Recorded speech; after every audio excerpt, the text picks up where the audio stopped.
Good afternoon, everyone. My name is Dana Manheim, and for this course, I chose to partner with Sycamore Community Schools, or SCS for short, on a grant proposal to implement a school community garden. SCS is a 501c3 nonprofit kindergarten through 8th grade school created to promote dynamic learning in a small school environment to foster resilient and compassionate children. SCS uses a research-based curriculum and experiential learning to help prepare students for academic success and learn about diversity, geography, and caring for the environment. SCS is opening their doors in September of this year as a result of school closures from the COVID-19 pandemic. As a result of the pandemic, childhood obesity rates have significantly risen in Los Angeles County, resulting from more time spent at home, more sedentary lifestyles, more time spent with technology in front of screens, and snacking and overeating. SCS's hands-on, dynamic approach to learning is seeking to overcome these adverse pandemic-related mental and physical health impacts. As you can see from this organizational breakdown, the principal of SCS will serve as the program executive, Caroline Paulson is the team lead and project champion, and the remaining teachers will serve as project administrators as they will be incorporating the school gardening program into their curriculum. There really is a significant need for this program in Los Angeles County. Approximately 30% of children in LA County are considered overweight or obese, compared to only 19.3% prevalence rate nationwide. In fact, a recent study that was conducted at the Children's Hospital of Los Angeles reported a spike in the number of children with a severe form of new onset type 2 diabetes called diabetic ketoacidosis. This is also perpetuated by the pandemic as students are living in a more sedentary lifestyle, as I previously mentioned. If this health crisis is not curbed, the quality of life for overweight and obese children will place them at a much greater risk of developing a chronic illness. The timeline for this program will take place in 3 individual phases.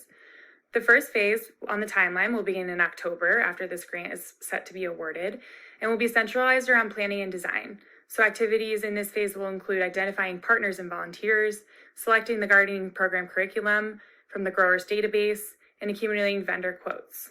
The second phase will take place in November, a month later, and will be focused on the program launch and implementation.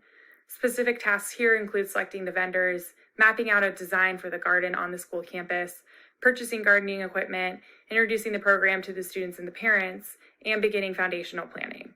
And finally, the third phase will really be the bulk of this program, and that will take place December through June. And that will really encompass most of the program execution. Tasks in this phase will include launching the program with the students, beginning to actually garden and track their weekly fruit and vegetable consumption via the survey, and then finally evaluating the program. The grant we are seeking is through the California Fertilizer Foundation, or CFF. CFF has been collaborating with schools throughout the state of California to establish and maintain school gardens to provide students, teachers, and parents with the opportunity to grow together. Our program proposal includes 3 overarching components. The first is to improve physical health through fruit and vegetable education and consumption. The second is to promote environmental sustainability. And the third is to enhance civic engagement. We will work alongside the project team to select a curriculum for SCS that is appropriate for them through the California Department of Education database and the GROW database. And after we select that program, we will finalize the design of the layout as you see in that diagram below. And finally, the outcome will look similar to that photo that you see here. As a result of this program, the intervention will have 3 anticipated outcomes. In the short term, we are seeking to increase knowledge, preferences, and attitudes towards fruit and vegetable consumption. In the medium term, we will increase fruit and vegetable consumption by 40% within the last 6 months of the program. And finally, in the long term, we look to curb or reduce rates of overweight or obese children involved in the gardening program previously. Since this program is being run by the SCS staff and faculty, we will not need to have any part of our budget allocated towards staff. The majority of our budget really is around acquiring supplies for the garden, as well as storage and a place to learn and congregate at the picnic table. So as a result, we are seeking a grant of total amount of $2,500. The fruit and vegetable gardening program will utilize both qualitative and quantitative methods for evaluation. For example, to achieve the short-term goals, the team will evaluate data gathered from the attitudes towards fruit and vegetable questionnaire. A post-intervention data analysis will also be conducted at the end of the program to assess whether preferences towards consuming fruit and vegetables shifted as a result of the program itself. Qualitative data will be analyzed for short-term and long-term goals via observed data recorded by the parents and the teachers and the direct counts of fruit and vegetables consumed daily. The success of the overall program will be determined by analyzing both sets of data. To wrap things up, I'd like to thank a few different sets of people who have really helped me to complete this grant. First, I would like to thank Caroline Pralson, my project champion, and the SCS team for offering me this opportunity to partner with them during this grant process.